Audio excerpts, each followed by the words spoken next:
again, Dr. Dhanwantari. Thank you very much for your time. Thank you, Leslie. Yeah. So we will continue with the Ayurvedic part 2, which is yoga and the meditation. Yeah, so what does, I remember the very last time that you were actually saying a prayer right at the very beginning. Yeah, would you like to continue with that? I'd start with, as the days of Navratri have begun.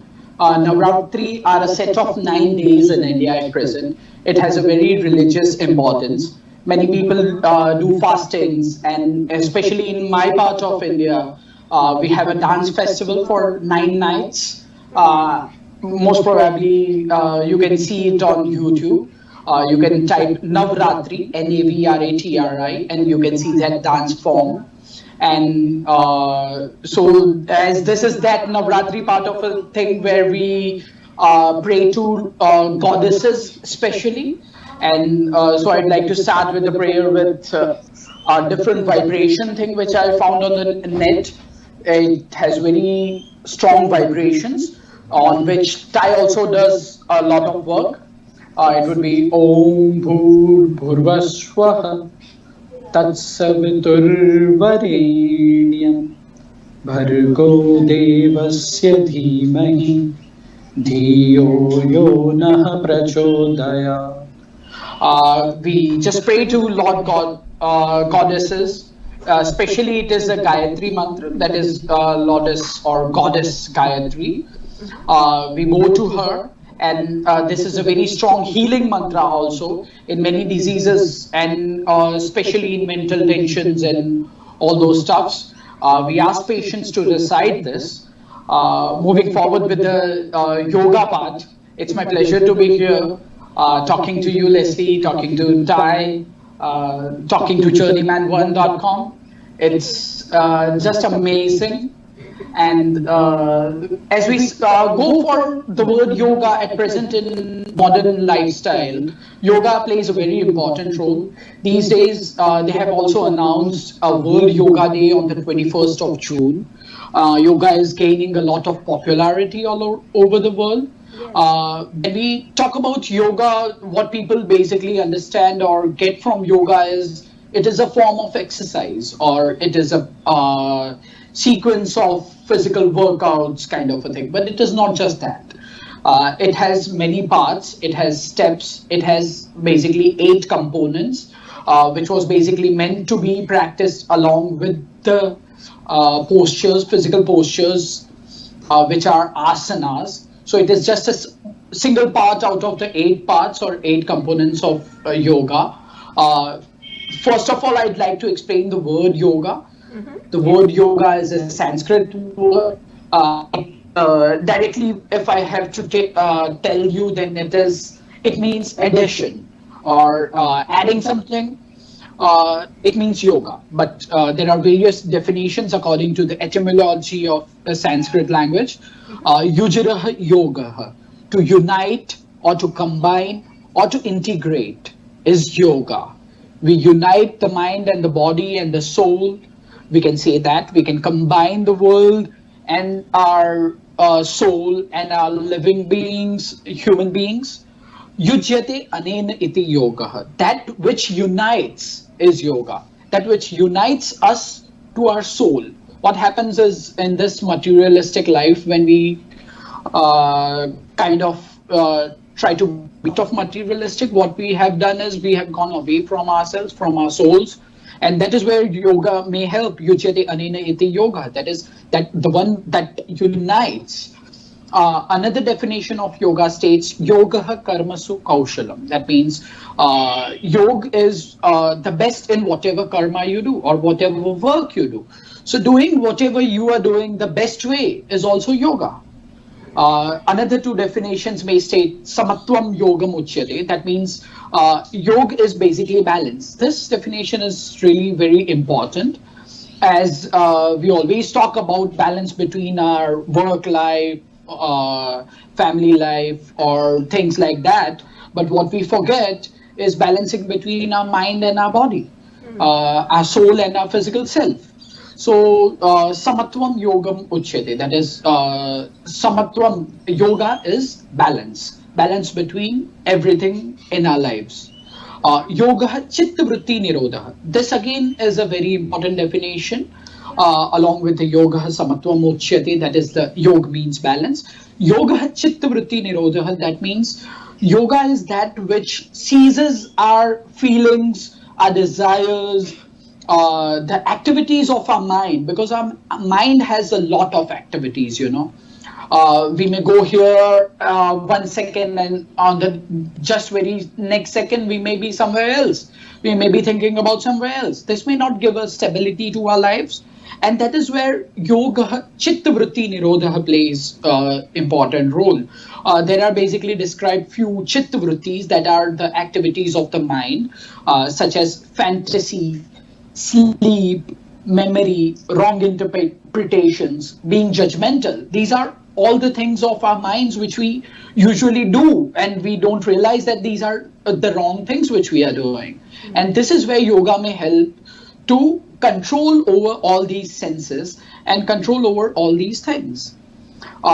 Moving forward, the next question of you is, what are the types of yoga? Now, many people say that there are many types of yoga. One, of course, what we know is the physical form. But basically, when we categorize yoga, we have basic 6 categories of yoga as described in the classic texts by Maharshi Patanjali in the Patanjali Yoga Sutra. First one would be the Bhakti Yoga. Bhakti Yoga is where we directly do yoga in a form where we are only praising the Lord, where we are only worshipping the Lord. We know that Lord is God is everything.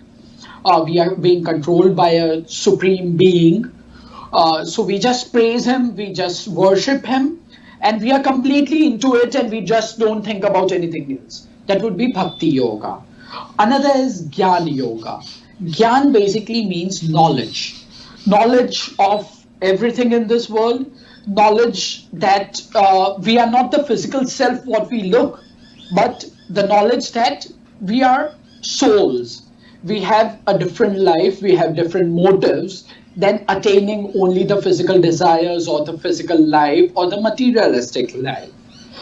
When we talk about Gyan, that is knowledge, what Gyan or what knowledge should we have? We should have the knowledge about how to control desires, how to, what kind of desires we should have, or how to control hatred, jealousy, anger, perceptions, all these things. This would come under Jnana Yoga, and this Jnana Yoga plays very important role in a human life because it gives you the real knowledge, the true knowledge about a person or a human life.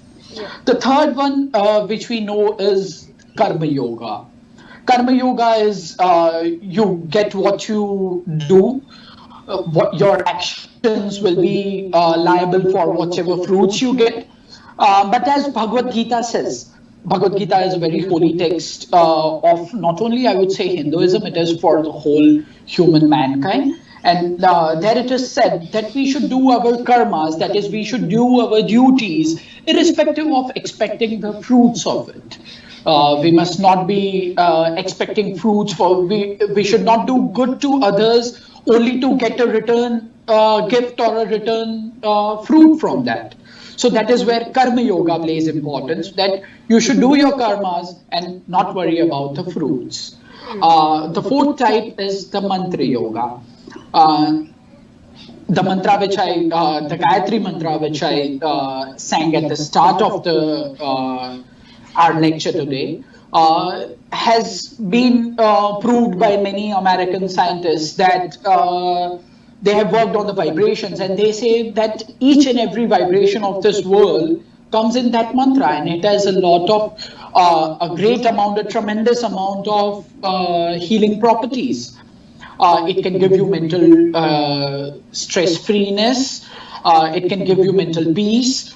So these mantras, like these, there are many mantras in Sanskrit language and Indian culture, hymns, everything. So these mantras basically are a part of yoga, where you continuously recite these mantras, many mantras, and in a way you perform yoga, because you are again detaching yourself from the worldly pleasures. You, by these mantras, these mantras have specific meanings also, which gives a sense of oneness with God. So that is mantra yoga. Tai has worked a lot on this vibrational things, and so he always talks to me about this. And so we can maybe extend the session on mantra yoga next time. At present, the last two and the most important types of yoga, what we know or what we talk about or what we should practice actually in our modern lives, are the Hatha Yoga and the Raj Yoga. Now the Hatha Yoga, basically the word Hat was not exactly meant to be the word Hat. It was meant to be the word Hamsa. Hamsa may mean a swan, a white colored beautiful bird, right? And but actually the word Hamsa stands for two things. That would be Her and Sa.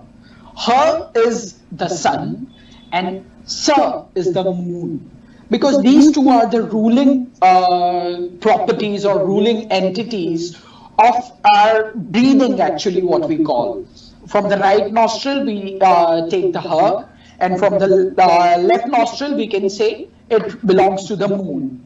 And it also has the nadis and the chakras, Ida, Pingla, Sushumna thing. So there are many other things related to this. Excuse me. So the word basically Hatha or Hamsa Yoga is for sun and the moon, the ruling of our body, of our breath. This Hatha Yoga has the first step of asanas, that is the postures. We cannot exactly say that it is a part of or it follows the Ashtanga Yoga directly. Excuse me again. So the Hatha Yoga basically is where we follow all the rules of yoga, the principles, the ethical rules of yoga, and the postures of yoga and the meditation part. Similar to that has been described as a Raj Yoga. Now this Hatha Yoga and Raj Yoga are in a sense very inseparable. Okay. Because you cannot get into Raj Yoga except practicing Hatha Yoga, and even you cannot go into Hatha Yoga except practicing Raj Yoga. So these two are interrelated. So these were the 6 types of yogas that we generally know: the Bhakti Yoga, Jnana Yoga, Karma Yoga, Mantra Yoga, Hatha Yoga, and Raj Yoga. Okay. Now Hatha Yoga has certain benefits. That the physical exercises, the physical postures, what we practice, has certain benefits. And these benefits would include a very lean body, athletic body, what you may say, a pleasant face. Your face would be always very pleasant. You would, when you meet that person, you would be very happy to, pleased to be meeting that person. Clear, melodious voice. The voice of the person may be very melodious. Eyes would be very clear, very shiny. The aura, what we talk about, may be gained through continuous practice of Hatha Yoga. Bright and healthy body. The body may also be a very shining one. We may see a person and we may be impressed by him just by the first or the initial looks of him. So these are the benefits of Hatha Yoga and the 6 types of yoga what we generally talk about. Now the basic concept why I wanted to take this session, or why I want to you may say endorse a real yoga, is we should not only practice the physical yoga, but we may also know about each and every aspect of yoga. Only then it may be helpful to us in this modern lifestyle. We say that we must give ourselves time during the day or the night, anytime, We may practice yoga, but only practicing physical yoga may not help us gain the results exactly what we want. What we need to concentrate is there are 8 limbs or 8 components of yoga. The 8 components of yoga, basically, if I want to spell out simply, I am going to explain it. But the 8 limbs are Yama, these are the Niyama, these are the principles, Asana, those are the postures, various postures, the camel posture, the lotus posture, the mountain posture, all these things come in it. The pranayama, controlling of the breath. Pranayam basically means controlling the breath or controlling over our breathing, basically. Pratyahara, the 5th one, Dharna, Dhyana, and Samadhi. These are the 8 components of yoga. Yama, Niyama, Asana, Pranayam, Pratyahara, Dharna, Dhyana, and Samadhi. Now, taking each and every part of this, the Yama are the ethical rules. There are certain ethical rules to be followed while practicing yoga. And if you follow these ethical rules, you are going to gain much benefit from this yoga that you practice. Non-violence is the first thing. Second one would be truth. In non-violence, we all also know that today is Gandhiji's birthday, and he has been a greatest endorser of non-violence. Excuse me. Non-violence may not be only physical, but not hurting the person also mentally or by verbally should also be practiced while following yoga. Truth. We must always speak truth, as I talked about Gandhiji, Mahatma Gandhi, who has guided many nations to get freedom through non-violence and truth. Satya and ahimsa, what he used to describe. Non-stealing, again, an example from Gandhiji's life, who we consider to be a very perfect yogi because all these 3 things were practiced by him. Non-stealing. Non-stealing basically is not only snatching someone's thing or stealing someone's thing, but non-stealing may also be not stealing someone's ideas or not hurting someone in a particular way. It may also consider to be in these rules. Celibacy. Many yogis practice this brahmacharya, that is celibacy. Celibacy may have many different definitions. Staying away from the worldly pleasures is also one of the definitions of celibacy. Excuse me, I'm really sorry for the cough today. Oh, that's okay. The last one in the ethical rules, that is the Yama, are no desire for others' wealth. So the ethical rules that we follow, that we should follow, are non-violence, truth, non-stealing, celibacy, and no desire for others' wealth. Now we move on to the second component of yoga. Those are the niyamas, the principles. What niyamas are there to practice yoga, or what are the principles basically we must follow during, or you may say it are to be followed by a yogi or someone who practices yoga, because our life, when a person turns into a yogi, his life turns to be a yoga. His life completely becomes yoga, right? Now the principles that we need to be followed are cleanliness is the first thing. Now, what kind of cleanliness? Is it only the physical cleanliness? No, it is also the mental cleanliness. It is also the cleanliness of your soul. You should be pure at your soul. That is what it basically means. Yeah. Physical cleanliness is no doubt very essential again. Yeah. Another thing which comes in these niyamas are contentment. Santosh. Santosh is the basic word. We should be satisfied with whatever we have in life. We must be satisfied in the way of our lives. And that is, we all know at present in these days how important satisfaction is in our lives. Should be, or is. Because if you are not satisfied, you may be grieved because of the grief or the greed you have, and this is going to harm you in some or the other sense. Not having satisfaction is going to harm you a lot, not only in your present life but also in your later life, in your future. Penance, that is meditation. Now, why is this penance important? This penance is important because you need to concentrate on the oneness of your soul with the universe. So that is where penance plays an importance, and it is a part of the principles of yoga. Another principle would be reading good books or being in very good company, or the basic word actually is swadhyay. That means learning or understanding by yourself. Swadhyay, that means swadhyay. We may consider in the modern world reading good books, being in good company, listening to good spiritual leaders. These may all be there.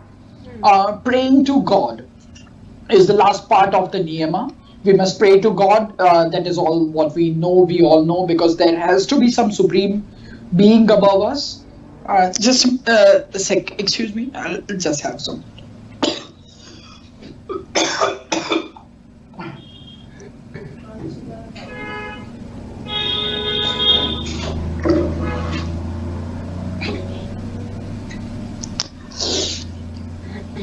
Because of the changing season, this has gone bad.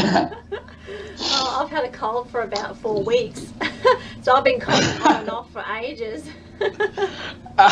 Because usually when you don't talk a lot and then you suddenly have to talk, yeah, it also has this impact. Now we have completed the second part, that is the principles, Niyama.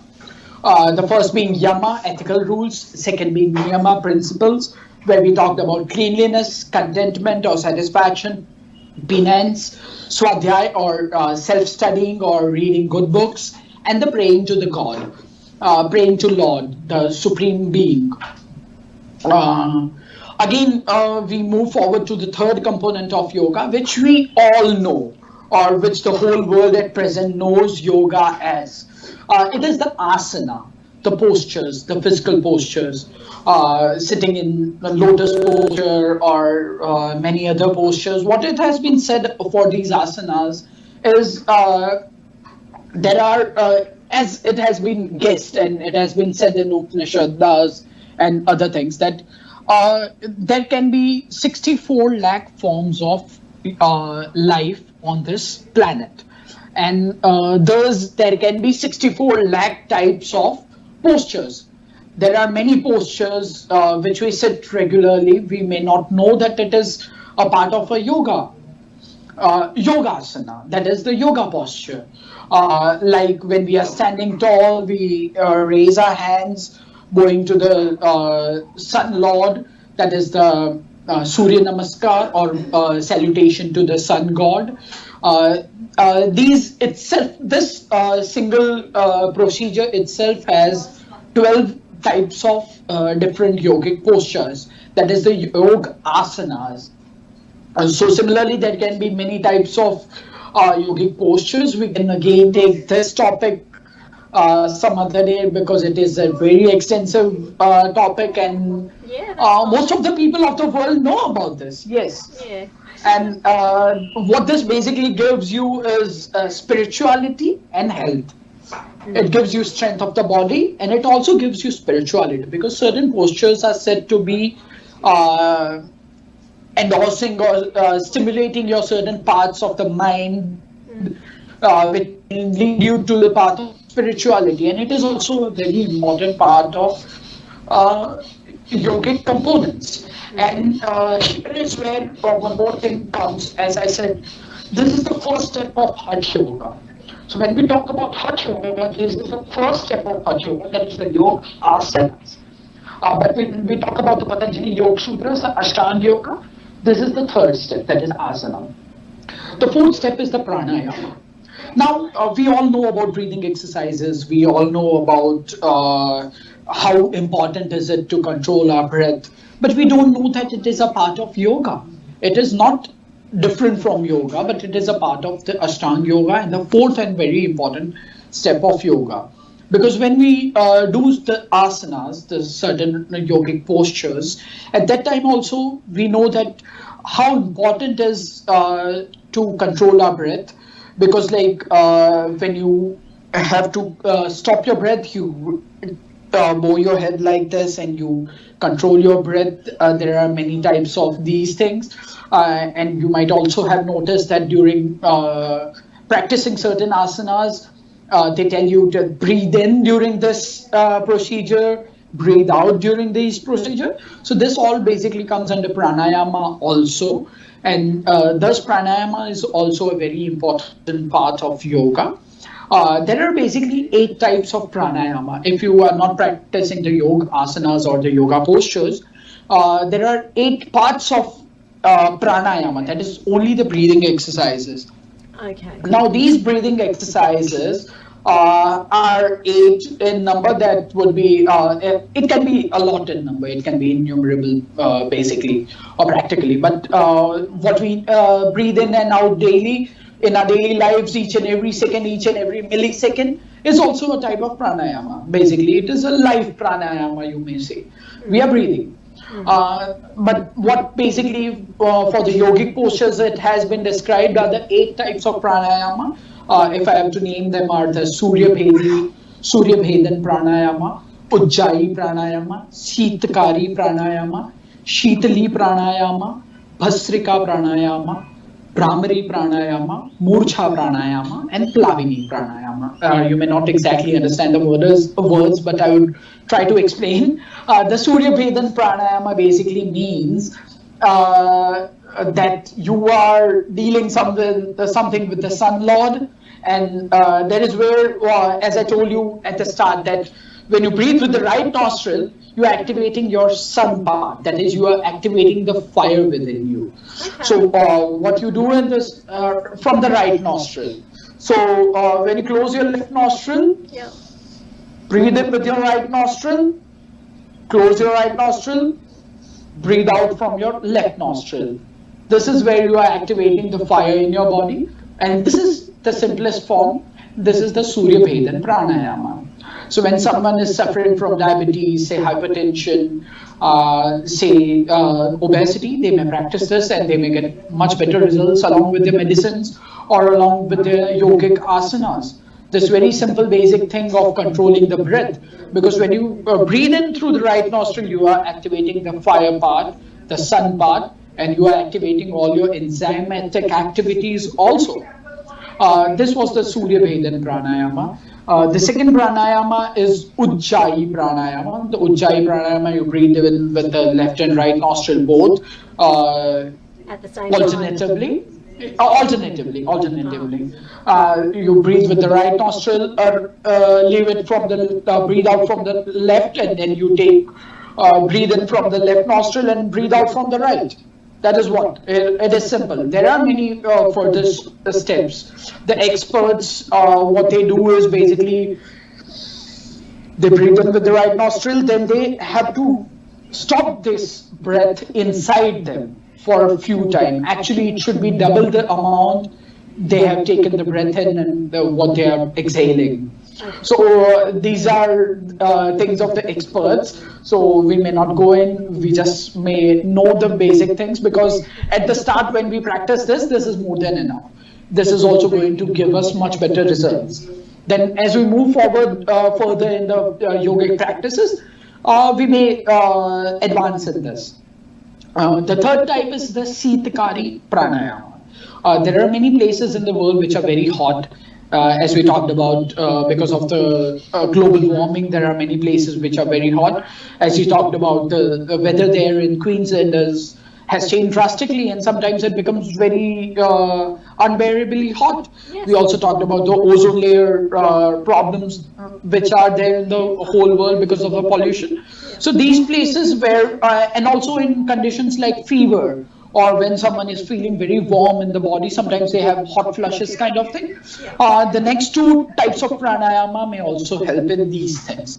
That is the Sheetkari and Sheetli Pranayama. The Sheetkari Pranayama basically is a very typical type of a very funny kind of a pranayama practice, where what we do is we remove our tongue out, press it between our teeth, and then try to breathe with our mouth while making a typical noise. Try to make, if it can be audible,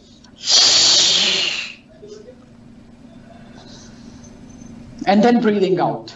This is the simple thing what you do. And once you do this, you will have a feeling of cold inside you. You can practice, you can try it now. Just remove your tongue out, press it between your teeth, and try to breathe in. Breathe in with your mouth.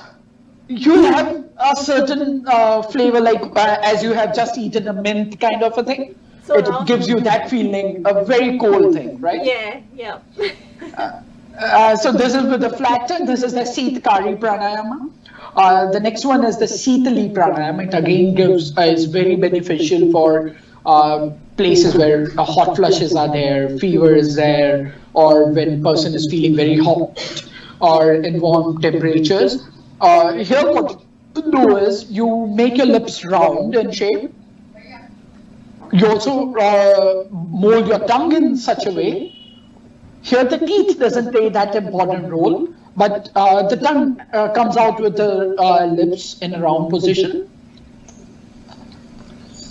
And then you try to breathe between inside with her tongue in. Yes. My tongue gets cold. Yes, that is what happens. That is what happens, and it really helps in very simple things, very simple procedures where there are very high fevers there, when medicines are not working, or along with medicines you need something else, you need cold press or something like this. You can practice these yogas. So in many hot flushes, or many females have these problems, so they may also practice this. It can be advanced again, it can be slowly advanced, many forms, many types, how to control these, for how long should you practice this. These are all different things, what time you should practice this. Yeah. Basically this pranayama techniques are where you can practice it anytime. Yes, Leslie, you were telling something. When you breathe out, do you breathe out through the nose when you actually do that, or do you breathe back out through the mouth? No, we do breathe out through the mouth itself. It's okay. It is fine. We generally what we tell in yoga practices or pranayama practices is don't breathe in through the mouth.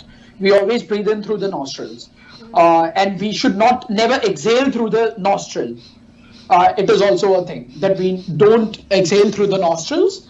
And because that may means in these things where we breathe in through the mouth. So these are very basic, simple practices we may practice all along the day, no typical timings. So you may exhale through the mouth itself, it's fine. The next pranayama is the Bhastrika Pranayama. Now this is a very typical type of a pranayama where you see many yogis practicing, and people wonder what are they doing. It is forcefully exhaling and nothing else. What you do is breathe in and then forcefully exhale through your nostrils. You force yourself to breathe out from your both nostrils together. This is the Bhastrika Pranayama. Bhastrika. So when you have stuffy nose, when you have blocky nose, all these things, when you have headaches, you may practice this and you will get very good results. And it may also help you clear your nose, basically. Make sure you have a tissue. Yes. You may need to have all these things. So this is where these days the modernization of yoga has started. People try to keep a lot of accessories. We see so many things, this kind of mats, this kind of yoga mats and all these things. So these are all the modernization of yoga. And yes, it is necessary. If it is convenient to you, if it is fine with you, if it is comfortable for you, if it is making you comfortable, why not? We can use everything, right? Then the sixth type of pranayama That is the Brahmari pranayama. The Brahmari word basically means for a black big bee which sucks the nectar from the flowers. So that is the Brahmari. So here basically the motive behind giving it the name Brahmari is when we do this pranayama, we try to make the sound of that bee. That is the humming sound. Because this sound basically also inculcates in it the word Om. That is, we often do say that this bee always recites the word Om, and so it is a very pure soul. And it also helps in many things. It helps in plantation, it helps in pollination, it helps in many other things also. That bird, that bee has a very important role in this, and I'll just try to show you first what we do. We close our eyes with this, we close our ears with this, ears with some pressure so that you cannot hear anything. Then your eyes, and then your hands like this. You have a bit of pressure over your eyes and your ears. By this you are stopping all the sounds of your surroundings. And then when you have closed your ears and everything, you breathe in, and then you stop it and exhale very slowly by making the sound of hum.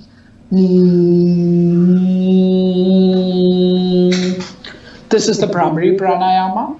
Here what you are creating is, you are creating a huge amount of vibrations in your skull. This is going to activate your nervous system. This is going to help you in many nervous system, you may say neuroscience disorders where you need some vibrations in your skull. It is going to activate everything. It is also going to rejuvenate your skin and your neural cells basically. So this is the Brahmari pranayama. The seventh and the eighth type basically are the Murcha pranayama and the Plavini pranayama. These two are very difficult yogic practices. This can be understood very difficultly because the Murcha basically word means you get unconscious. While doing this pranayama, you will become unconscious. What you do is you forcefully exhale everything out and you then stop. You don't breathe. So what this is going to create is, this is going to create a sense of you are going to be unconscious within no time. And thus it has been named Murcha pranayama, but it is not very much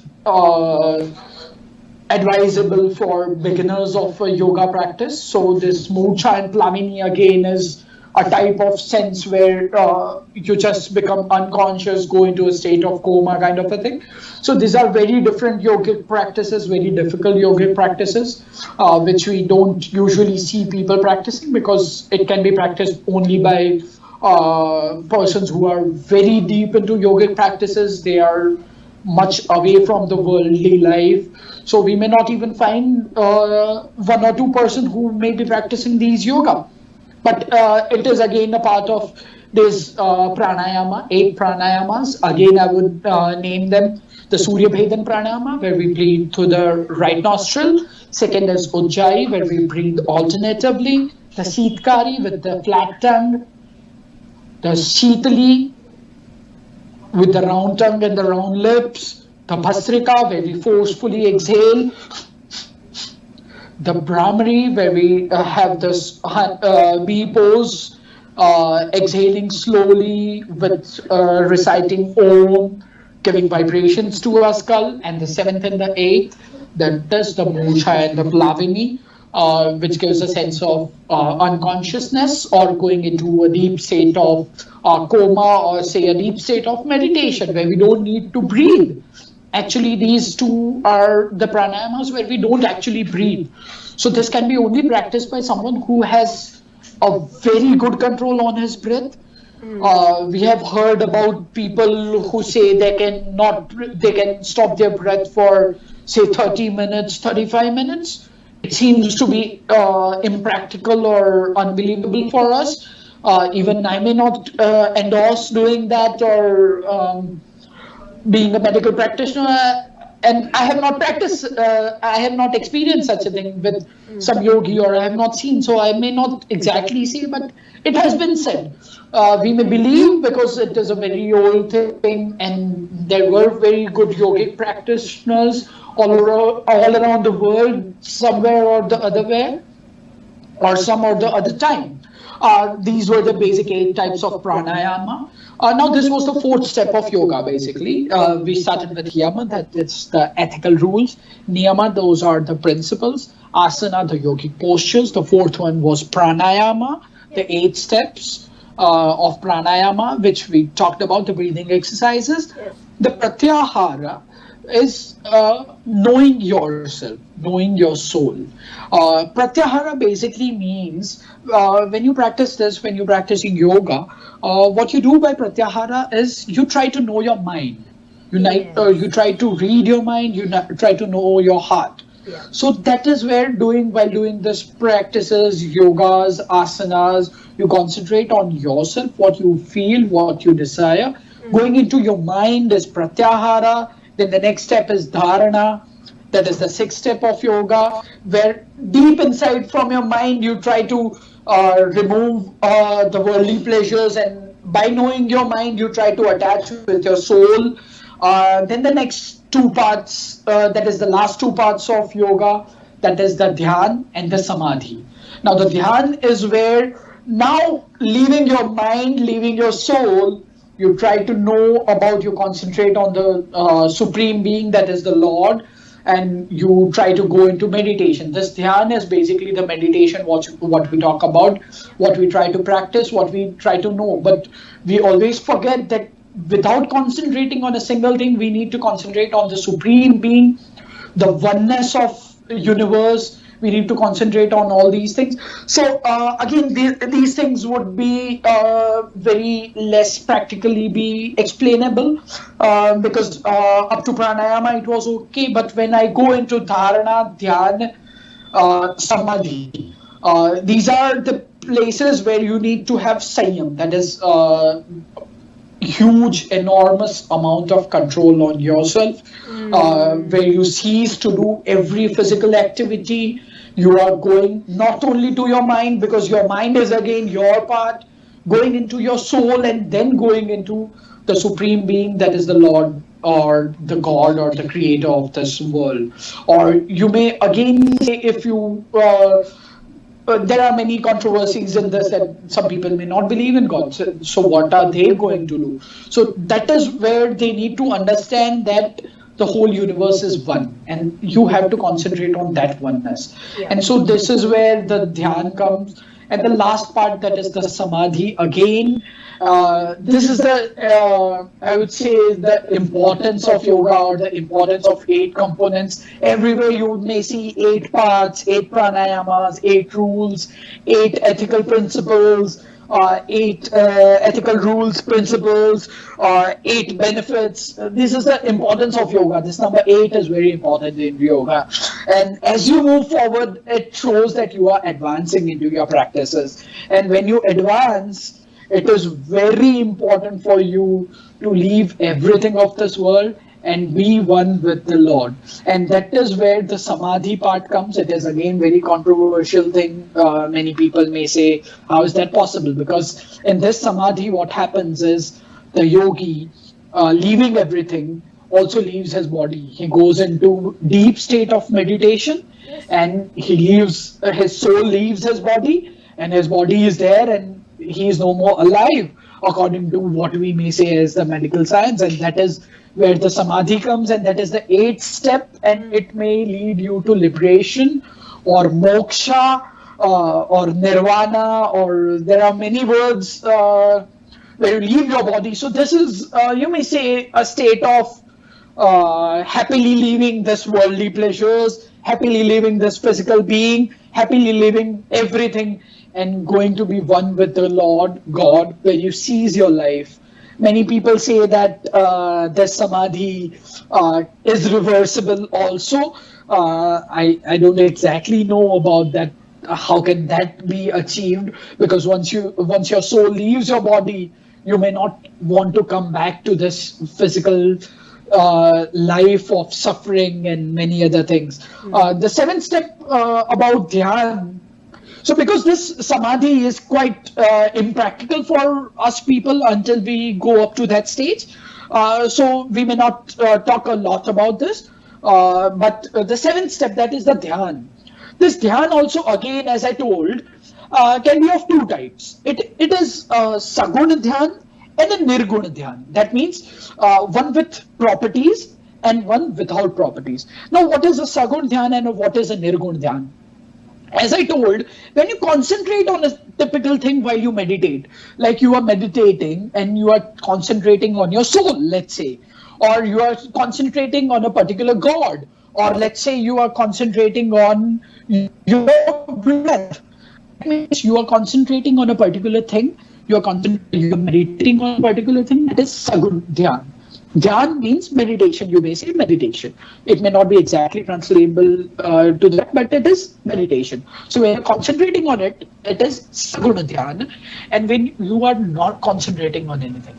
Now, this Nirguna Dhyan can be achieved only by very supreme beings who are extremely pious, who have almost become one with God. So this is again a part, you can say, of Samadhi that is leaving your body, because Nirguna Dhyan means you are not concentrating on anything and you are such controllable over your senses, over your mind, over your body, that you are not concentrating simply on anything, and still you are there in that yogic posture, breathing, or maybe not breathing also.